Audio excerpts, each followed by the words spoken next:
sudah menanti-nantikan tausiah dari Gus Baha. Kepada yang terhormat Gus Baha, kami persilakan.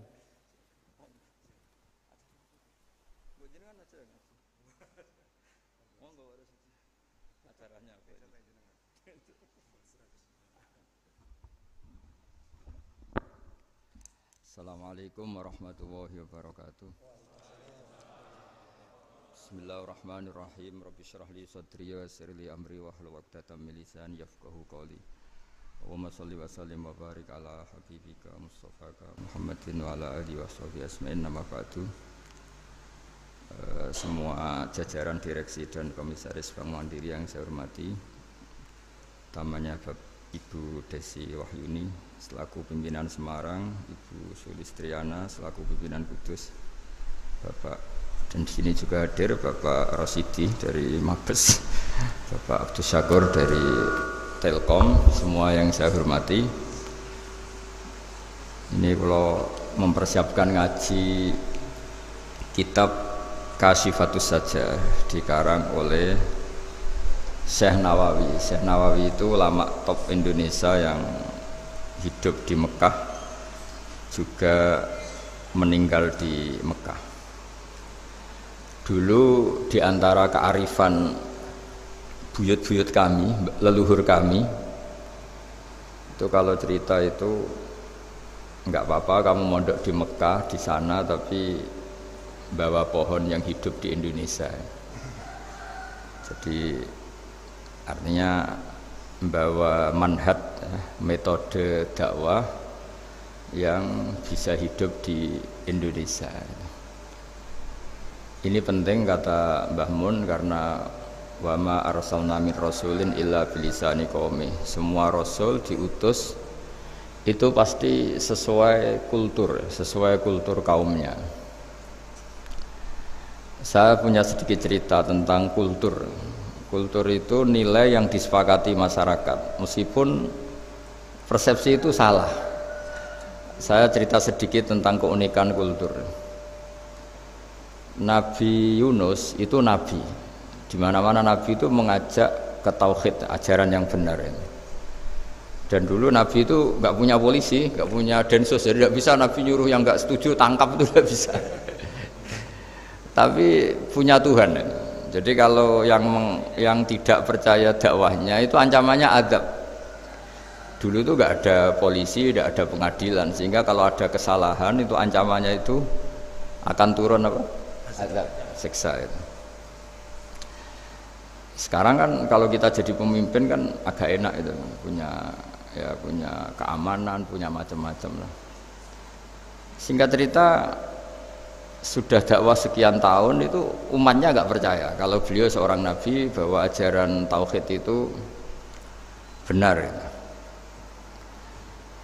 Akhirnya cerita ini terkenal sekali, mungkin beberapa terputus ya, tapi terputus cerita ini saya ceritakan secara lengkap. Terus beliau cerita, ini waktu sudah lama saya dakwah, sudah lama saya sosialisasi itu tentang kebenaran, Anda tetap nggak iman ini 3 hari lagi pasti ada adab. 3 hari ada adab itu delalah masyarakatnya tuh kepikiran, jangan-jangan iya itu. Nah ketika jangan-jangan iya itu diintip, rumahnya Nabi Yunus itu diintip, ya agak aneh itu. Diintip delalah orangnya nggak ada itu. Kalau Quran bahasakan abaqo itu minggat itu pergi nggak pamit ya. Itu bahasanya abaqo itu minggat. Meskipun kita tidak mungkin membahasakan Nabi itu minggat, tapi dibahasakan tindakan kan tidak mungkin karena nggak pamit itu. Jadi harus dibahasakan minggat itu. Quran sendiri bahasakan abaqo. Nah cara berpikir masyarakat gini, kalau kampung ini mau dibalik sama Allah, mau ada adab, logikanya yang tahu akan ada adab itu pasti sudah pergi. Padahal Nabi Yunus pergi ini bukan karena takut adab, mangkel. Sengiai suwi gagal seminggat ya kan gitu. Jadi ada kiai minggat itu ya ada dalilnya, karena dulu itu kalau mangkel itu suami mangkel istri itu ya harus minggat, istri harus minggat. Dulu itu ya boleh, maksudnya boleh itu ya kalau darurat ya minggat sedikit lah, tidak apa-apa. Nah Nabi Yunus itu minggat tadi abaqo itu. Abaqo itu kalau dalam bahasa Arab pergi gak pamit. Kalau orang Jawa bilang minggat. Kalau itu sebenarnya saking mangkelnya, saking emosinya, beliau akhirnya meninggalkan kaumnya tanpa pamit. Tapi kaumnya itu menjadi tahu bahwa ini serius Yunus. Buktinya dia agak berani di kampung. Berarti mau ada betul itu. Dan efek positif dari teori itu, teori kultur tadi. Kalau ada azab pasti dia pertama yang lari. Kayak dukun itu. Kenapa kita tidak percaya dukun nomor itu? Itu kan paling yang minta nomor dulu ada SDSB itu. Forecast itu kan paling salam template-nya kan 100.000. Padahal dulu forecast itu berapa? Kalau menang. Kan miliaran ya, juta. Itu untuk kultur kita agak percaya dukun kan ngapain ngumpulin uang 100.000 kalau dia tahu nomornya kan mendingan tombok sendiri gitu. Itu kan. Jadi orang itu mesti punya teori umum untuk membenarkan sesuatu atau membohongkan itu. Akhirnya umatnya Nabi Yunus itu iman. Iman itu artinya percaya kalau ini tidak main-main. Buktinya Nabi Yunus gak berani di situ. Akhirnya mereka tobat. Saat itu juga mereka wiridan di lapangan, terus semua kesalahannya diselesaikan. Sampai ada rumah yang sudah dibangun permanen karena di tanah tetangga, dirobohkan saat itu juga. Bahkan ada batu yang dulu nyuri, satu dua batu yang dulu hasil nyuri, saat itu juga dirobohkan, dikembalikan sama yang punya. Hari itu semua kedoliman diselesaikan. Ini penting saya utarakan, jadi tobat itu tidak hanya istighfar. Kalau istighfar ribet, tobatnya orang punya utang terus istighfar gitu kan ribet. Kan ribet itu. Ada punya utang terus minta maaf itu kan ribet itu kan. Harus diselesaikan itu. Tobat diterima sama Allah. Batas akhir finish dari harusnya ada adab misalnya Senin, Selasa, Rebu, harusnya Rebu itu sudah kena adab, ternyata Rebu itu tidak kena adab. Nabi Yunus sebetulnya juga penasaran kampungnya itu kena adab tidak, dilihat dari jauh ternyata tidak, tambah kecewa dia gitu. Wah ini saya kalau pulang pasti dibunuh karena saya dianggap pembohong. Di masyarakat situ ada aturan siapa yang bohong dibunuh, padahal Nabi Yunus ngumumkan nanti Rebu ada azab, kira-kira gitu lah. Ternyata Rebu itu tidak ada azab, makanya dia sudah di batas kampung kembali minggat lagi karena nanti pulang pasti dibunuh karena dia dianggap bohong.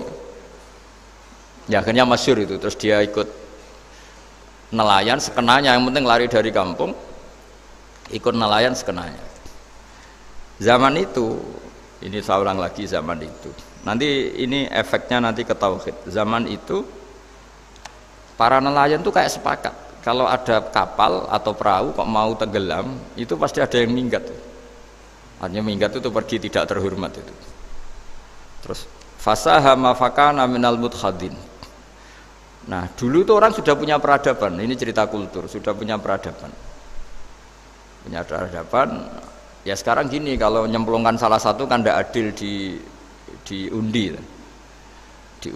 Ternyata yang keluar dia Nabi Yunus. Terus mereka tahu ini orang nggak pantas dikorbankan. Dan Nabi di mana-mana itu ganteng. Memang Allah itu punya sunat unik. Nabi itu harus paling ganteng di kampungnya.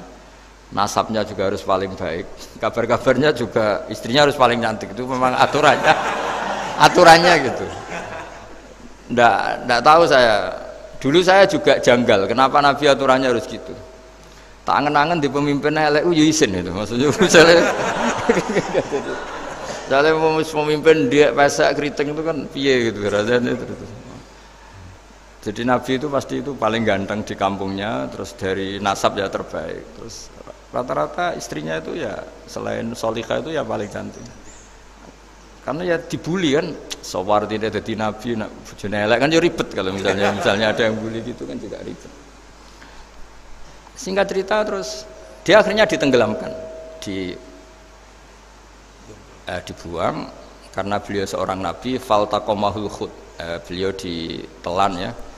Iltiqam itu tidak digigit, ditelan ya. Karena ditelan beliau tidak ngalami dikunyah, ditelan. Iltiqam itu ditelan. Karena beliau seorang nabi, di dalam batnil khut itu di perut itu dia wiridan, dan barokahnya wiridan itu perut ikan ini menjadi masjid. Dia nyaman di situ, nyaman karena terus ngalami karomah lah, andekan wali itu ngalamin karomah. Nah kesimpulan dari cerita ini itu apa? Masyarakat itu akan selalu dengan kulturnya sendiri. Para nabi juga punya kultur sendiri. Dan Allah yang ngelola itu semua. Saya ulang lagi, Allah yang ngelola itu semua. Makanya terus dua kultur ini kalau Allah menghendaki itu gampang sekali. Akhirnya yang terjadi apa? Nabi Yunus jadi kasih sanksi Allah karena pergi tidak pamit. Masyarakatnya justru enggak karena tobat. Dan tobatnya masyarakatnya ini karena kekeliruan Nabi Yunus. Keliru dengan makna bukan dosa. Andaikan Nabi Yunus saat itu kok di rumah ingin menyaksikan adab, itu masyarakat mesti gak percaya kan ada adab. Mau ada adab kok dia di rumah gitu. Jadi unik, Allah cara ngelola masyarakat itu unik. Nah, dari keunikan-keunikan cara Allah ini kemudian lahirlah ilmu yang bernama ilmu tauhid, ilmu tawakal, ilmu pasrah nang pangeran itu. Karena kemarin pas Pak Yusuf sama Bu Sulis sowan saya itu tak beri cerita. Agama itu milik Allah. Sehingga teori yang dikatakan manusia itu ya teori saja, tetap semua itu di tangan Allah. Ya saya saat itu cerita, misalnya saya ditanya, ini besi, materi besi dengan kaca itu kuat mana? Mesti kita menjawab kuat besi. Tapi saya yang mengendalikan besi dan kaca. Ternyata saya punya merencanakan menghancurkan besi, menetapkan kaca ini tak simpan, akhirnya puluhan tahun. Yang ini saya rencanakan saya hancurkan itu. Andai kan si yang menjawab tadi tahu rencana saya, mesti kuat bilang kuat kaca. Gitu. Makanya contoh paling gampang tadi, dinosaurus itu hewan paling kuat malah musnah itu. Pitik yang nggak kuat sampai sekarang itu. Karena Allah bikin dinosaurus itu punya rencana dihancurkan itu. Sementara ayam enggak, gue rame-rame dunia gitu. Sehingga ya sudah. Nah, agama itu seperti itu. Agama itu sesuai rencana Tuhan. Sehingga ini cerita Nabi. Sehingga Nabi itu kadang nggak tahu bedanya antara sesuatu yang punya data, punya perangkat-perangkat untuk menuju A misalnya. Itu nggak tahu bedanya. Jadi kalau Nabi ditanya misalnya gini, onta itu lahir dari betinanya, dari indukannya bisa? Ya bisa. Lahir dari batu, jawabnya ya bisa. Kalau dia seorang nabi pasti jawab bisa. Kalau nabi loh ya, bukan direktur mandiri, nabi. Itu mesti jawabnya bisa. Jadi kalau nabi ditanya, mata air itu keluar dari bumi kedalaman 7 meter, bisa. Keluar dari sini, dari meja, jawabannya ya bisa. Karena Nabi itu saking dekatnya Allah, tahu betul bahwa perangkat di dunia ini tidak bisa mendikte Allah. Semua itu kehendak Allah. Logika yang terbangun Nabi itu sebenarnya gampang ya. Kalau kita teliti itu, makanya gampang itu sesuatu yang benar itu pasti bisa dijelaskan secara gampang. Nah ini ngaji tauhid biar tidak terlalu berteori itu. Karena kalau saya cerita uang pinter jenengan. Dan saya tidak ingin pinter tentang uang. Tak beri contoh. Nggak, ini supaya nanti kalau sampean suatu saat meninggal ketemu mungkar nakir itu tahu cara menghadapi. Nanti tak warai tekniknya itu. Tak warai tekniknya itu. Bocorannya tadi. Makanya ada cerita agama ini baik sekali. Orang bocorkan ujian nasional itu kriminal, bisa ditangkap Pak Rosidi itu. Tapi agama ini pertanyaan mungkar nakir dibocorkan semua kiai. Itu nggak ditangkap sama mungkar nakir. Harusnya kan rugi karena ini pertanyaan, tapi semua kiai kan sudah membocorkan. Nanti pertanyaannya di kuburan itu man rabbuka, Tuhanmu siapa, agamamu apa. Itu kan sudah dibocorkan, tapi itu nggak dianggap kriminal. Sementara kita sekolah SD, sekolah SMP bocorkan soal itu dianggap kriminal. Padahal kalau harusnya boleh. Maksudnya kalau menuruti teori itu harusnya boleh kan. Mau pertanyaan mungkar nakir saja dibocorkan kan? Ada dasarnya kan? Ya tapi kan tidak ada itu. Harusnya boleh. Tapi kan terus jadi nggak ujian kalau dibocorkan itu. Tidak ada itu. Harusnya boleh. Tapi kan terus jadi nggak ujian kalau dibocorkan. Jadi dibocorkan. Kurang apanya baiknya agama ini? Pertanyaan sepenting itu dibocorkan. Dan kiai-kiai nggak ditangkap sama mungkar nakir ya ada itu aja. Saya ulang lagi ya supaya kita ingat fitrah salimah. Soal Anda modern monggo lah, tapi saya sebagai kiai akan ngajari kalian tentang fitrah salimah. Jadi kalau kamu itu benar-benar beragama, ini misalnya kertas, ini lempengan baja. Kalau kamu beragama, ya terserah jenengan. Karena bisa saja, ya terserah jenengan. Karena bisa saja kertas ini arsip nasional. Baja ini tak niatkan, tak luluhkan, tak hancurkan. Sehingga kalau kita ngomong ya secara materi harus ditambahi, secara materi kuat baja ya Allah, tapi secara substansi jenengan ya terserah jenengan, monggo. Nah, di sini yang mulai orang lupa itu karena selalu menjawab pasti kuat baja. Kata pasti ini yang akhirnya orang menghilangkan teori beragama. Berdasar logika. Nah, akhirnya para nabi, para wali itu ditanya. Saya punya kitab karangannya Abdul Hamid, orang alim. Kitab itu dulu saya ngaji lama sekali, sampai sekarang saya pelajarin. Manusia itu dijebak hukum adat, padahal adat itu ya tidak terlibat. Misalnya kalau ada telur jadi ayam, normal gitu. Ya tadi, indukan unta melahirkan unta, normal itu. Indukan sapi melahirkan sapi, normal. Tapi kalau para nabi itu bilang ya nggak normal. Nggak normal artinya tetap ada kekuatan Tuhan. Indukan unta tahu apa tentang unta? Dia punya kekuatan apa? Bisa melahirkan unta, bisa menciptakan unta di perutnya, bisa ada jantungnya, ada paru-parunya, ada ususnya. Dia bisa apa? Di situ ada tangan Tuhan itu. Karena para nabi cara berpikir gitu, melihat tembok ya sama. Tembok sama indukan unta itu sama, sama-sama mungkin mengeluarkan unta. Sehingga ketika Nabi Soleh ditanya, bukti apa kekuasaan Tuhanmu? Apa bisa mengeluarkan unta dari batu besar ini? Jawabannya Nabi Soleh ya bisa, ya bisa. Dan mukjizatnya Nabi Soleh masyhur itu, keluarlah unta dari batu. Karena secara teori ya tadi, coba unta indukan itu apa seorang profesor, apa seorang ilmuwan sehingga bisa menciptakan anaknya itu. Apa dia terlibat dalam menciptakan jantungnya, paru-parunya, ususnya? Kan enggak juga. Telur bisa apa coba? Gobloknya bukan main telur itu kan. Tapi bisa mengeluarkan ayam, dia bisa apa? Nah, para nabi, para wali itu tahu semuanya itu kekuasaannya Allah. Nah, kalau karena kekuasaan Allah, bedanya apa dengan tembok? Makanya Nabi Muhammad ketika di padang pasir, semua sahabat bingung, nggak ada air, ya Nabi santai aja. Ini gimana Nabi nggak ada air, nanti orang mati kehausan. Nabi ya santai aja. Kamu ingin air katanya? Iya. Nabi nunjuk apa itu ya sudah, terus ada air. Ada yang keluar dari jemarinya, ada, karena Nabi itu nggak tahu bedanya antara ini mungkin dan tidak mungkin, tuh nggak tahunya itu ya semuanya itu Allah. Kalau kamu kan nggak, wah daerah gini nggak mungkin ada air. Ini kan padang pasir. Air itu biasanya di daerah hutan gini malah berteori macam-macam. Seakan-akan tidak ada Tuhan. Jadi kalau orang nggak bakat wali pasti berpikirnya gitu. Makanya nggak wali-wali itu memang nggak bakat, karena itu kan artinya menafikan kekuasaannya Allah kan, seakan-akan Allah tidak mampu bikin air di situ. Tapi kalau Nabi santai aja. Makanya Nabi Ibrahim ketika mau dibakar ya santai aja. Menurut beliau api bisa apa? Jadi itu meskipun hukum adat itu ya selalu berjalan. Normalnya api yang membakar, di padang pasir normalnya ya nggak ada air, normalnya batu ya nggak mengeluarkan unta. Tapi kamu jangan terjebak oleh keseharian yang Anda lihat. Tetap di balik itu ada kekuasaannya Allah Subhanahu wa ta'ala. Nah, ini yang namanya iman.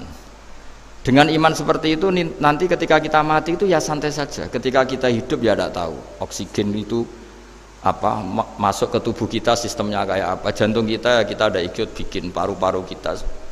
Artinya zaman kita hidup pun sebenarnya kita tidak bisa ngelola kehidupan, itu tidak bisa. Nah, kalau sama nggak bisa, nanti setelah mati juga tidak bisa. Ya sudah, ketika kita hidup yang ngelola juga Allah, ketika mati juga yang ngelola. Bedanya apa? Nah, ini di sini terus kita dilatih inna sholati wa nusuki wa mahyaya wa mamati lillahi rabbil alamin. Tapi kenapa kita ragu terhadap kehidupan setelah kematian? Karena ketika kita hidup seakan-akan kita tahu cara hidup. Makanya Allah itu tersinggung betul ketika ada orang merasa bisa ngelola cara hidupnya. Makanya kata Allah, kalau gojlok orang-orang yang kepedean itu, kalau kamu top, mbok jangan mati. Itu Falaula in kuntum ghaira madinin tarji'unaha in kuntum shadiqin. Kalau kamu merasa top itu jangan mati. Di mana-mana mati itu tidak top. Falaula idza balaghatil hulqum wa antum khina idzin tanzurun. Mbok ketika nyawa kamu sudah sampai kerongkongan, kamu tarik lagi supaya kamu tidak mati. Mati itu tidak top. Katanya kamu top kok mati. Jangan mati. Kalau top itu jangan mati, jangan miskin, jangan tua, jangan jadi jelek, pokoknya top terus gitu. Itu digojlok sama Allah. Tapi orang itu lupa bahwa nah ketika sehat begini kita seakan-akan ngelola kehidupan. Nah gara-gara merasa ngelola seakan-akan kalau mati lalu saya gimana ya kalau mati? Di kuburan ngapain? Terus kantornya gimana, kerjanya di mana? Ya tidak usah begitu. Nah ini di sini pentingnya tauhid. Orang dilatih berpikir al-khalqul awal. Afa'ayina bil khalqil awal. Kalau dalam bahasa Yasin disebut kul yuhyihal ladzi ansha'aha awwala marrah. Jadi agama itu orang dilatih membayangkan pertama hubungan kita dengan Allah. Misalnya manusia pertama itu siapa? Adam.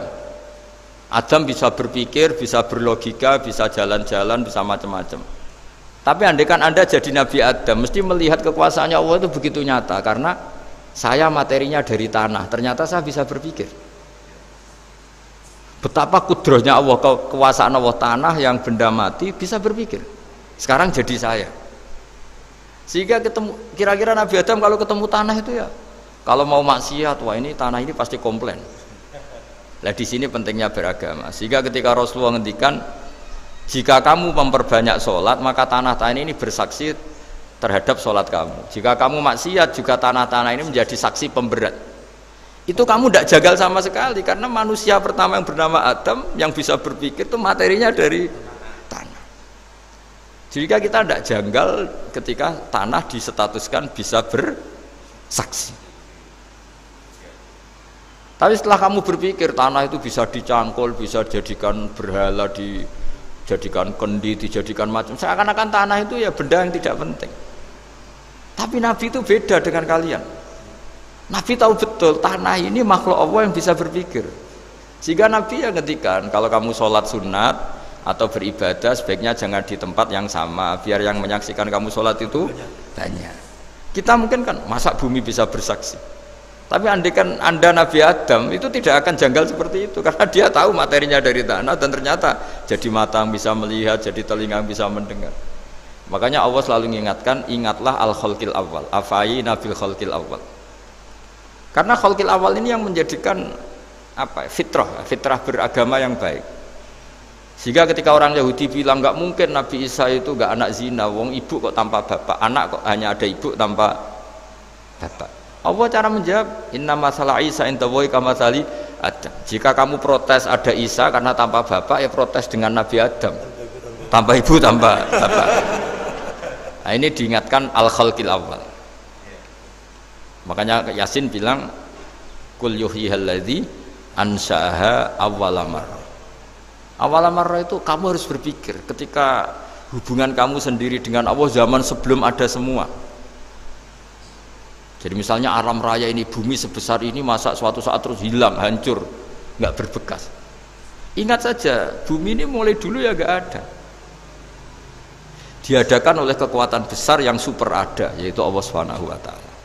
Nah di sini kenapa faham-faham ateis itu hilang di dunia. Meskipun ada itu karena saking mungkin kurang peradaban. Makanya guru-guru kita mulai zaman Nabi Adam sampai sekarang itu cara berpikir sederhana. Bumi ini kadung ada. Di mana-mana sesuatu yang ada pasti disebabkan yang lebih ada. Kan nggak mungkin bumi yang ada kemudian penciptanya itu udah ada. Itu kan ngajak goblok bareng gitu kira-kira gitu. Sesuatu yang ada disebabkan oleh sesuatu yang tiada. Maka guru-guru kita ngajari pertama sifat Allah itu wujud, karena ini wujud super atau kausa prima, terus kiai bilang wajibil wujud. Wajibil wujud terjemahan bebasnya ya wujud super. Karena wujudnya Allah itu yang mempengaruhi ya semua alam raya ini, dia harus di depan. Masa yang menciptakan di belakang? Makanya terus disifati qadim. Qadim itu harus lebih dulu atau awal. Makanya ketika Fir'aun ngaku Tuhan itu cara membatalkan Nabi Musa itu sederhana. Kalau kamu Tuhan, berarti bapak kamu nggak ada Tuhan karena Tuhannya terlambat datang. Nah, itu langsung, oh iya ya kalau, ya kan berarti babanya dia tanpa Tuhan kan Tuhannya baru kemarin, aktenya baru diurus, itu aktenya baru diurus itu Tuhannya. Makanya Fir'aun itu akhirnya Nabi Musa punya pengaruh besar di kalangan punggawa Fir'aun. Karena ketika debat terbuka itu punggawanya dengar. Akhirnya mereka iman sama Nabi Musa. Ini disebut wa qala rajulun mu'minun min ali fir'auna yaktumu imana. Banyak yang diam-diam ini iman karena logika Fir'aun jadi Tuhan itu nggak masuk akal. Yang benar adalah Tuhannya Nabi Musa. Nah orang-orang ini itu ya dibilang nggak loyal ya pokoknya dia iman. Dan dia juga yang ikut rapat. Besok Musa tangkap. Karena mereka sudah iman sama Musa terus sebelum eksekusi itu datang, ini datang ke Musa. Tadi malam saya ikut rapat, keputusannya Anda ditangkap mau dibunuh, jangan lari saja dulu kan. Jadi kan nggak bisa disebut pengkhianatan kan, ini orang baik. Jadi malamnya ikut rapat, besok Musa tangkap bunuh. Iya Nabi Musa paginya sebelum di itu, Musa saya nanti malam ikut rapat dan keputusannya Anda ditangkap dibunuh, kamu lari saja sekarang. Nah, kenapa iman? Karena logika yang dibangun Nabi Musa. Makanya ciri utama kebenaran itu bal naqdhifu bil haqqi 'alal batil fayadmaghuhu fa idza huwa zahid. Kebenaran sejati itu boleh diuji di mana saja. Dan Anda tidak usah khawatir kebenaran sejati itu kalah. Pasti menang. Kalau kebenaran itu kebenaran sejati pasti menang. Ya, di sini terus ada ulama-ulama kayak banyak lah termasuk di Indonesia kayak Pak Quraisy kayak yang nyaman saja anak-anaknya di luar negeri karena merasa kebenaran sejati itu tidak akan kalah. Sehingga ketika ada negara yang begitu maju, saya pernah ditanya sama orang yang kuliah di Inggris, di Swiss, Gus, saya ini kan orang Indonesia tapi pengagum negara Swiss, Swedia, negara di sana itu makmur, terus tertib. Bagaimana saya tetap mencintai Islam yang secara lahir itu kadang-kadang beberapa negara Islam itu kacau. Ada seorang mahasiswa tanya gitu. Dia tanya cara ingat Allah. Ya membela Islam kira-kira gitu. Terus saya berita, tak kasih tahu dia. Ketika Anda muji negara-negara itu makmur, sejahtera, itu sebetulnya tetap utang jasa terbesar itu sama Tuhan. Pejabat bisa apa ketika Allah misalnya nggak bikin air?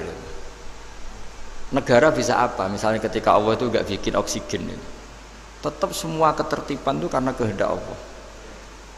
Berarti utang jasa kamu di negara manapun tetap sama Allah, bukan pada yang lain. Bahwa ada hukum sosial manusia, oke lah, kedua, ketiga, dia harus terima. Hanya dia sadar. Nah masalahnya kita ketika di negara yang makmur gitu, pikiran kita, oh, presidennya hebat, menterinya hebat, tata sosialnya hebat. Oke, gak apa-apa, muji manusia itu gak apa-apa. Tapi tetap itu semua di bawah muji Allah Subhanahu wa Ta'ala. Ada air begini ciptaan Allah, ada oksigen sehat ciptaannya Allah, sehingga muji pertama itu kepada apa artinya kehebatan manusia ketika ada gempa besar, ada likuifaksi, ada macam-macam. Nah maksud saya ngaji di sini ingat Allah itu dengan cara seperti itu, sehingga ketika kita hidup di negara manapun ya utang jasa pertama pikiran kita sama Allah Subhanahu wa Ta'ala. Tapi kalau enggak, kamu terjebak hukum adat tadi, di mana-mana ayam itu yang mengeluarkan telur, telur mengeluarkan ayam, nggak bisa batu ini mengeluarkan ayam, keliru kamu. Ketika ayam mengeluarkan telur, memangnya ayam itu bisa? Apa dia berpikir sekolah dulu gimana ya cara punya telur? Kan ya tidak juga, tidak bergerak juga. Apa ketika mata kamu bisa melihat terus kamu merencanakan gimana ya mata supaya bisa melihat? Ya tahu-tahu sudah melihat.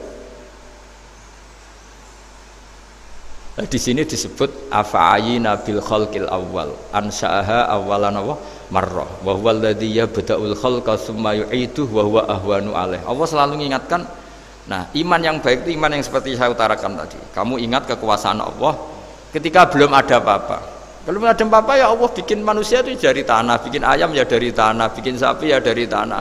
Bahkan semuanya dari ketiadaan. Nah, dengan iman seperti itu, nanti kalau kamu ngaji hadis, Nabi bisa mengeluarkan air dari apa? Dari jemarinya. Terus Nabi Ibrahim dibakar gak apa-apa. Nabi Soleh bisa mengeluarkan unta dari batu besar. Nabi Musa bisa menyibak laut hanya dengan tongkatnya. Itu semuanya kamu tidak jangka. Karena tadi ingat bahwa kekuasaan Allah itu tidak terbatas. Itu cara iman yang benar. Sehingga nanti ketika kita mati juga gitu. Ketika kita hidup ya tidak bisa ngatur jantung kita, paru-paru kita. Pasti sama lah. Setelah kita mati juga gak bisa ngatur. Yang hanya ngatur Allah Subhanahu wa ta'ala. Hidup kita dalam kendali Allah, mati kita dalam kendali Allah. Ya sudah, terus kita mati ya nyaman saja. Saking nyamannya itu orang-orang soleh kalau mati itu jarang berdoa. Bukan karena apa-apa. Kalau berdoa itu resikonya kan gini, mustajab ndak ya, dikabulkan ndak itu. Itu menjadikan setan punya peluang masuk, diganggu. Makanya ajarannya Nabi, mangkana akhiru kalamihi la ilaha illallah wa fi riwayatin Allah dakhalal jannah. Jadi kalau mau mati bersaksi saja, sudah ini enggak saatnya berdoa, saatnya bersaksi. Makanya hanya disuruh bilang Allah, Allah, Allah. Dan supaya ini menjadi akhir kalimat. Sehingga nanti keren lah. Ketika ketemu Allah, apa akhir kalimat kamu yang kamu lafadzkan? Allah, Allah. Sehingga di kitab-kitab diterangkan, ketika orang tua kamu mau mati sudah bilang Allah, jangan tanya catatan hutang di mana ya, tabungannya di mana ya. Terakhir jawab mandiri terus mati lah. Gak boleh ditanya lagi.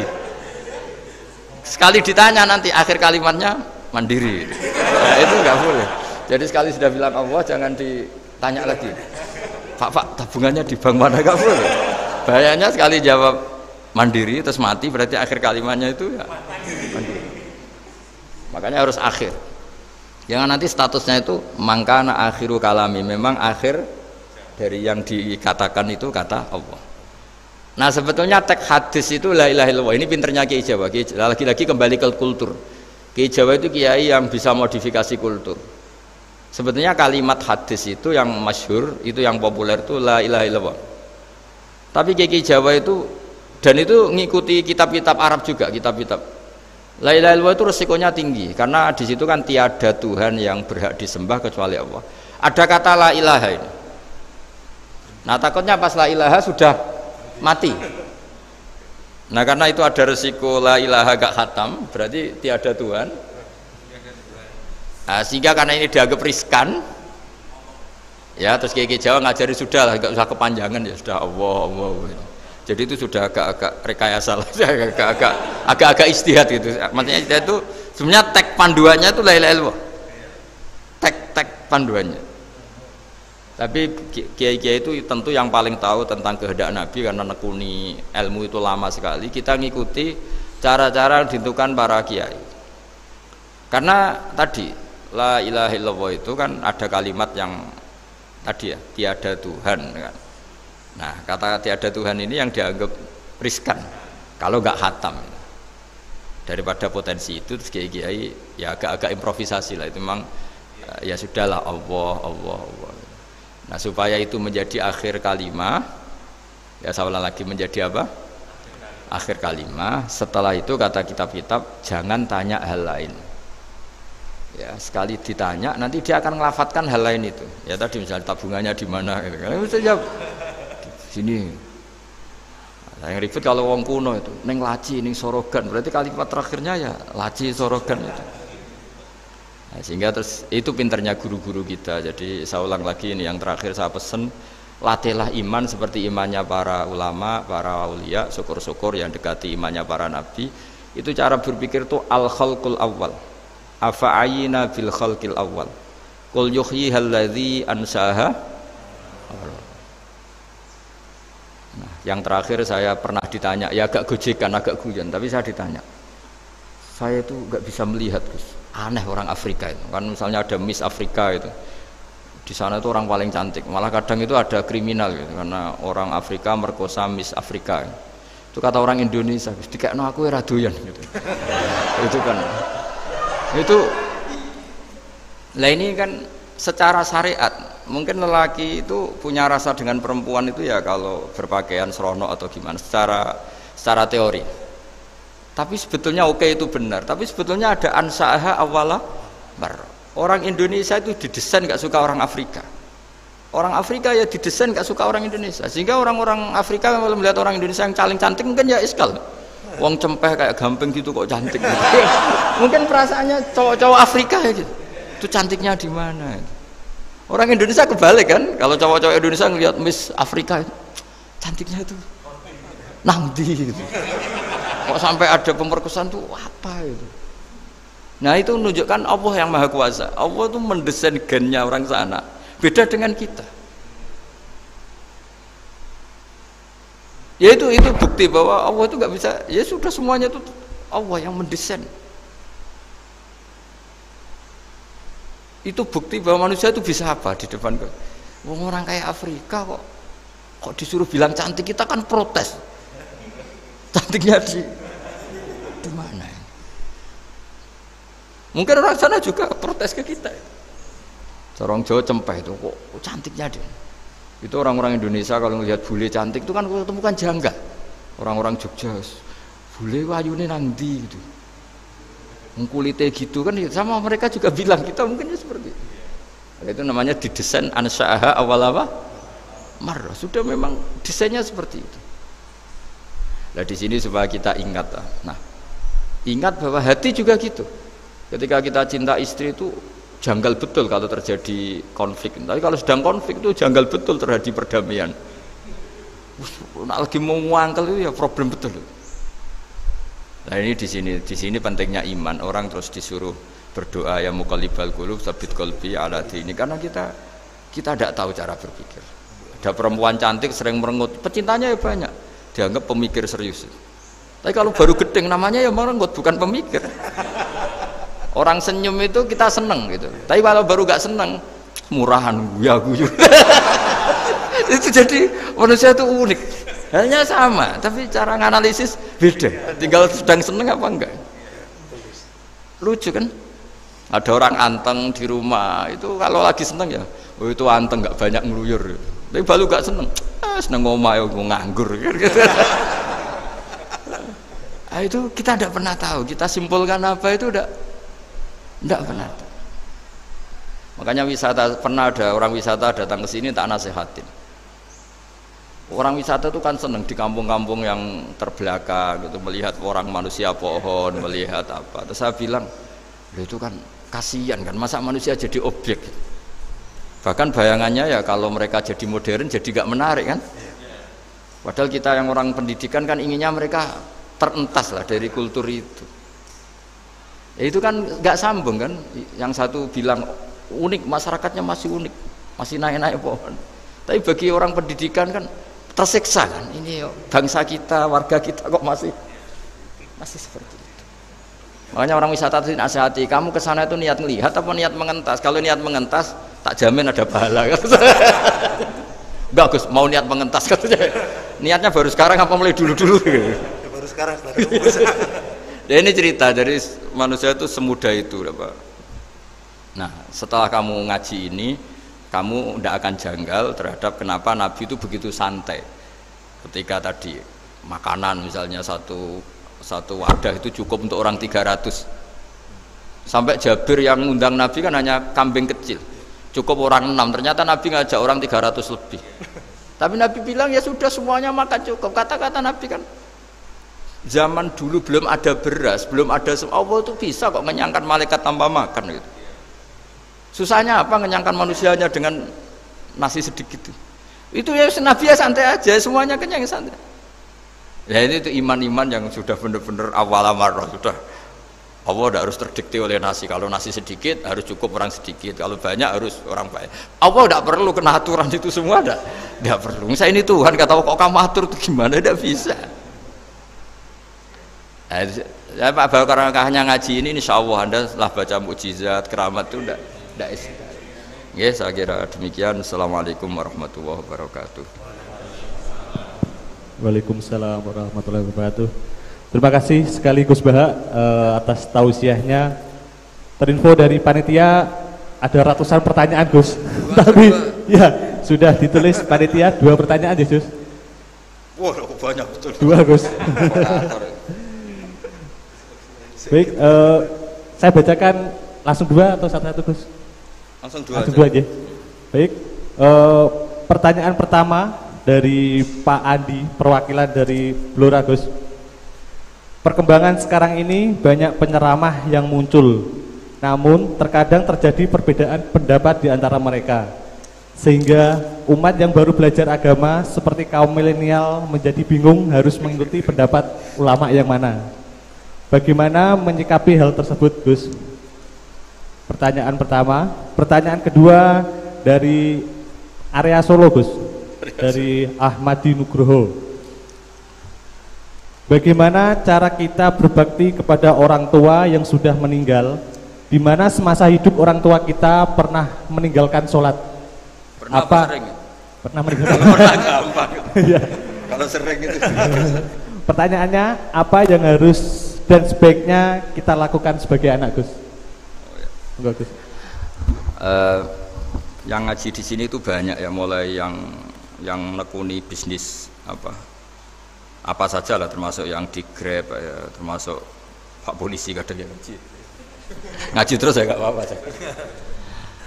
Dan semua saya itu termasuk kiai yang nggak pati suka ada pertanyaan, bukan karena apa-apa ya, makanya tak batasi dua. Karena pertanyaan itu biasanya itu dipikir dari rumah, terus tema yang pokok itu gak pati di rumah, no, sementing kok iso takok. Iya, sehingga itu iya. Ini nama-nama yang janda tanya, caranya pejabat jodoh kan ribet nanti. Makanya ya, tapi ya seneng saya ada pertanyaan ya seneng. Cuma kenapa saya tidak membuka terbuka, karena tema kita kan kiai ya, kiai itu kayak dokter, tahu misalnya saya tadi tema itu supaya orang itu tauhidnya kokoh, karena zaman akhir itu yang paling mengkhawatirkan itu apa? Tauhid gitu. Tapi kalau tanya ini diberi hak, itu orang kan sudah punya pikiran sendiri mau ditanyakan, padahal itu subjektivitas dia. Sehingga tanya ya sudah sekadar, tapi ya nggak apa-apa, tetap saya senang, cuma nggak boleh banyak-banyak. Dua itu sudah kebanyakan. Yang kedua tak jawab serius. Ketika kita punya orang tua yang punya hutang, itu yang dibahas Nabi itu hutang dulu. Itu karena hak adami. Hak adami itu tuntutan. Jadi kalau dalam kitab fikih itu ada istilah haqqullah mabniun alal musamahah wa haqqul adami mabniun alal musyahah. Jadi kalau hak Allah itu Allah lebih rileks. Karena Allah itu tidak butuh disembah, tidak butuh dipuja-puja. Allah sudah terlalu besar. Al-Qayyum sudah besar sendiri. Sehingga Allah itu mudah, ngabaikan haknya itu mudah. Tapi kalau hak adami, bawaan manusia itu kalau hartanya dibawa orang itu ingat terus. Sehingga harus diselesaikan. Maka Nabi kalau mau mensolatkan jenazah tanya punya utang enggak. Tapi kalau orang itu misalnya enggak sholat atau apa, itu Nabi masih ringan. Yang ditanyakan imannya. Bukan berarti kita nyepelekan sholat enggak, tapi memang agama ini yang diprioritaskan itu hak adami. Sholat itu super penting, bukan penting lagi super penting. Makanya pertanyaan tadi tak teruskan dulu. Anak cucunya itu prioritas itu mikir utang dulu. Karena ini yang hak adami gitu ya. Nah setelah utang itu selesai baru dipikirkan menurut sebagian ulama anak ini boleh mengkodoi sholat yang ditinggalkan orang tuanya atau dikafaroi, misalnya per sholat nilainya sekian terus dibayarkan ke fakir miskin. Nah, tapi pertanyaan seperti ini sepertinya mengganggu itu begini, takutnya jadi masif. Jadi masif itu gini, berhubung ada solusinya. Ini yang tanya orang mana tadi itu? Solo, ini orang Solo ini harus dikasih tahu. Berhubung ada solusinya, jangan-jangan kita yang kaya. Misalnya Pak Yusuf atau Bu Sulis kaya, nak punya tabungan, nak saya tidak usah sholat ya, nanti gampang. Karena per sholatnya kan nilainya hanya sekian gitu. Umur saya kan paling tinggal berapa, itu cukup lah apa? Iya cukup untuk mengganti, itu kan ribet. Makanya solusi itu ya kadang tidak baik gitu. Karena nanti dipakai saya naik dewi. Makanya dulu itu terkenal ada guyonan, seorang kiai ditanya, ini guyonan nyata. Pak Kiai, katanya Kiai itu orang suci, tapi kadang-kadang kok maksiat juga. Si Kiai ini jawabnya ngawur sekali. Justru yang boleh maksiat tuh Kiai, kamu nggak boleh. Terus kenapa Pak Kiai? Dia tahu caranya tobat, kamu nggak tahu. Kacau kan? Jadi yang melanggar hukum itu kan yang pakar hukum, tahu itu, tahu ilmunya, cara melanggar tapi nggak bisa dipidanakan itu. Punya penghapusnya Gus ya? Ya punya penghapusnya, itu kan ribet. Artinya gini ya, yang orang Solo tadi, kalau kadung terjadi orang tua kita tidak sholat, saya ulang, kalau kadung terjadi orang tua kita tidak sholat atau pernah meninggalkan sholat, kita sebagai kiai itu punya cara supaya yang untung tuh fakir miskin. Misalnya kita fatwa dikasih fidyah atau fida atau apa. Tapi ini bukan cara yang jadi solusi, karena takutnya nanti jadi gerakan masif tadi. Gerakan tidak usah sholat diganti, ya itu kan ceribet jadi. Tapi kalau sampai ingin berbuat baik sama orang tua yang nggak pernah sholat, saran saya satu, hak adamnya selesaikan dulu, karena memang dalam syariat Islam nomor satu itu hak. Masyhur itu kan ketika ada jenazah Nabi itu nggak tanya orang itu sholat nggak, yang tanya kan punya utang nggak gitu. Sehingga kalau di kampung-kampung di mana-mana kalau ngelepas jenazah kan, kalau ada hak adami diambil alih keluarga supaya mayit ini ketemu Allah tanpa ada hak adami kan gitu, semuanya kan ya kan yang diselesaikan kan adami dulu, utang piutang itu tadi. Ya gitu ya, jadi tidak semua solusi itu baik karena takutnya tadi apa? Jadi gerakan tadi. Makanya kita jadi kiai sering bingung gitu loh, karena mau nggak fatwa itu ada yang tanya, mau fatwa takutnya tadi. Misalnya kita kan paling umurnya tinggal berapa, dihitung saja per sholat, terus bilang ke anaknya, nak saya tidak usah sholat, nanti ini aja bayarkan, kan jadi ribet. Nah, yang pertanyaan pertama tadi tentang apa? Yang banyaknya ini Gus, apa penceramah-penceramah. Menceramah. Itu agak provokatif. Beda itu ada dua, beda karena bodoh, itu memang harus kita tinggalkan. Yang beda karena bodoh. Ada beda karena rumus ilmu, itu harus kita hormati. Saya punya sekian bukti beda ya kalau karena bodoh tentu kita tinggalkan. Tapi kalau karena rumus ilmu yang beda, misalnya gini, saya kiai yang lama di kota, saya akan lama kerja di Jogja. Mungkin perasaannya orang kota itu kalau ketemu tetangga, misalnya saya kiai, udahlah kalau ketemu tetangga itu gak usah tanya. Ya kalau ketemu biasa aja, tidak usah tanya, tidak usah ramah, biasa aja. Itu mungkin bagus nasihat itu di kota, karena kalau di kota itu ketemu tonggo takok badhe tempundi mau kemana itu ganggu privasi. Sehingga bagian dari kebaikan baik sama tetangga ya jangan tanya, karena itu ganggu apa? Privasi. Tapi kalau di kampung dianggap sombong kan nggak tanya. Nah hal-hal seperti ini itu perbedaan karena ilmu. Memang di kota kulturnya seperti itu, di kampung seperti ini. Nah itu bukan perbedaan karena kondisi muqtadul hal, memang kondisinya berbeda. Ya kondisinya apa? Berbeda. Misalnya saya sebagai kiai kan bayangkan kiai itu suka lah ngaji ibadah itu. Terus kamu karena orang kota sukanya pizza, terus Gus kesini Gus ayo naik makan pizza bareng, kan saya malah terganggu. Kamu niatnya hormat tapi ganggu karena nah. Sehingga dulu sahabat, ini cerita sahabat, ada sahabat yang ditanya tabiin itu generasi setelah sahabat, sifli wajah Rasulillah, tolong jelaskan ke kami wajah Rasulillah Shallallahu Alaihi Wasallam. Ini sahabatnya nangis. Oh maaf sekali, saya tuh gak pernah melihat wajahnya Nabi meskipun saya berpuluh-puluh tahun jadi sahabat. Juga gak pernah sowan Nabi.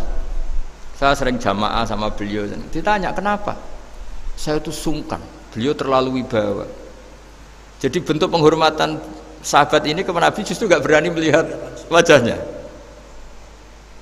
Dan bukti penghormatan pada Nabi dia gak pernah sowan. Nabi itu punya anak, punya istri, punya cucu. Kalau sowan tuh ganggu. Jika dia cara berpikir ya itu bentuk hormatnya. Ya itu ya sah saja dia cara berpikir ditakdir begitu.